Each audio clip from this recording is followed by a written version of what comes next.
జై బాపు, జై భీమ్, జై సంవిధాన్ అన్న కార్యక్రమము ఒక అద్భుతమైన కార్యక్రమము, ఒక గొప్ప కార్యక్రమము. ఇట్లాంటి అద్భుత కార్యక్రమంలో మీరందరూ పాల్గొన్నందుకు, ఈ కాజ్ కోసం నిలబడినందుకు చాలా మంచిగా అనిపిస్తుంది. మీరందరూ ఆలోచిస్తే ఈ రోజున మన దేశం ఒక విపత్కరమైన పరిస్థితుల్లో ఉంది. గత 10 ఏళ్ల బీజేపీ పాలనలో రాజ్యాంగాన్ని అవమానిస్తూ రాజ్యాంగ విరుద్ధ పద్ధతులను అవలంబిస్తున్న బీజేపీ నుంచి మనము రాజ్యాంగాన్ని కాపాడుకోవాల్సిన బాధ్యత చాలా ఉంది. అయితే గత 10 ఏళ్లలో ప్రజాస్వామ్య వ్యవస్థలన్నీ నిర్వీర్యం చేస్తా బీజేపీ అధీనంలో తీసుకుంటా ప్రజా సమానత్వం లేకుండా చేస్తుంది. ఇట్లాంటి పరిస్థితుల్లో మనమందరం కలిసికట్టుగా వచ్చి, మన దేశం ఒక పెద్ద కుటుంబం, మన దేశాన్ని ఇట్లాంటి పరిస్థితుల నుంచి కాపాడుకునే బాధ్యత మనందరి మీద ఉంది.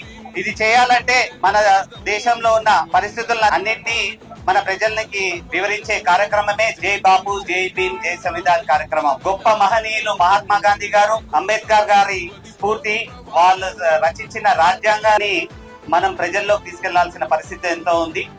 ఈ కార్యక్రమంలో మీరందరూ పాల్గొంటున్నందుకు చాలా ఆనందం ఉంది. మళ్ళీ రాబోయే రోజుల్లో మళ్ళీ 2-3 కార్యక్రమాలు జరుగుతాయి. ప్రతి మండలం వారీగా కూడా మనం ప్రజల్లోకి ఈ ఇనిషియేటివ్ ని తీసుకెళ్లాల్సిన అవసరం ఎంతో ఉంది. కార్యక్రమంలో పాల్గొన్న ప్రతి నాయకులకి అభినందనలు. అయితే ఇట్లాంటి కార్యక్రమం ప్రతి మండలంలోనూ ప్రతి గ్రామంలో తీసుకెళ్ళడానికి మీ పాత్ర ఎంతో ఉన్నది. మీరందరూ ఇక్కడ ఉన్న టీం వాళ్ళు మీకు టెంప్లెట్స్ ఇస్తారు, పాంప్లెట్స్ ఇస్తారు. జై బాపు, జై భీమ్, జై సంవిధాన్ కార్యక్రమం గురించి ప్రజలకి వివరించాల్సిన బాధ్యత మీ మీదే ఉంది.